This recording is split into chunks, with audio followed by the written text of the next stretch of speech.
Hello, so today I'm going to be showing you how to recreate these easy ombre flame nails. The first thing that we're going to do is we are going to grab a hollow glitter and we are going to apply one sheer coat on all of the nails. There's a few different ways that you can do this look. You can apply the hollow glitter before the ombre or after. I prefer to do it before just to blend the ombre better. Next we're going to mix up our own jelly color. And to do that, I'm going to be doing 1 dot of clear to 2 dots of purple to 1 dot of hollow gel polish. Using a soft flat brush that you can use for potted gels, we are going to apply the purple about halfway up the nail. And make sure that you do nice thin coats when you're doing this, as we are going to do a second coat and it'll also make it easier to blend upward. The main reason that I like to do the hollow glitter in the background instead of on top of the ombre is because it definitely helps conceal mistakes in the ombre so you don't have to work it too much. Now with a clean brush, we are going to start gently brushing upwards to blend out the sheer jelly purple. Try not to overthink this part because you will be doing a second coat, and when you create a jelly color like this, it really helps hide imperfections in your ombre. So we're going to go through now and do the same thing again, applying the purple jelly color halfway up the nail on all 5 nails. And then we're going to clean off our brush and brush upward again to blend the ombre. If you feel confident in your ombre creating abilities, you can do this in one go instead of doing 2 coats. But I personally prefer to do 2 coats to build up the color. Okay, after that is cured, we're going to move in now to doing the flame. For this first nail, I'm going to show you how I break down a flame completely, and then on the other 4 nails, I'm going to do them all together so you can see how to do this in the salon efficiently.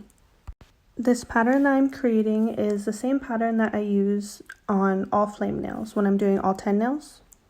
It's much easier to outline your flames this way and connect everything together than it is to try to do it all in one swoop, as well as creating muscle memory so that you can do this design quickly and efficiently on your clients when they request it. When doing a design that requires sharp edges, I do prefer to use an art gel over a regular gel or a potted gel. But do experiment with the type of gels that you have on hand already because you never know which ones might work best for you or what you personally can work with, as well as the type of brush that you prefer. I prefer to use this striping brush. It's the same brush that I use for almost all my designs. But there's no one-size-fits-all answer when it comes to making nail art. So what I'm doing here now is I'm filling in the design that I created, but I'm not going to fill in the bottom. I'm just going to fill in all the small details where a regular polish brush would not be able to fit. Do be careful when using art gel to fill in any large areas because art gel does tend to be more pigmented and thicker, and therefore it may wrinkle when you cure it. Okay, now that I've filled in most of what I'm going to fill in, it's time to go back through and add small details. This next step in the detailing is very important for creating sharp flames. Here I'm dragging my brush through the uncured gel and creating little flecks in the opposite direction. Oop. And we messed up a little bit. That's okay though. I'm actually glad that I caught this part on camera because it's good to know that you can always fix your mistakes when it comes to gel. I'm using one of my throwaway brushes and a little bit of acetone just to wipe off the messed up parts, and then going back through with my liner brush to perfect any of the area that I just messed up.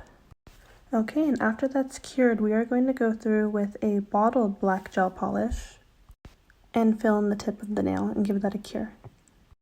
I don't necessarily have a reason why I switch between the art black and the bottled black, but I have found over time that this does give a little bit of speed to the art. Okay, now continuing on, we're going to do the other 4 nails. Okay, now to keep efficiency with our time, we are going to be doing 1 step at a time across all 4 nails, starting off with mapping out the flame and filling in the small parts on all 4 nails. Of course, when you're doing this in a salon setting on a client, you're going to be doing 5 nails first and then put those 5 nails into cure and then switching hands and doing the other 5 and just going back and forth. This is going to save you time.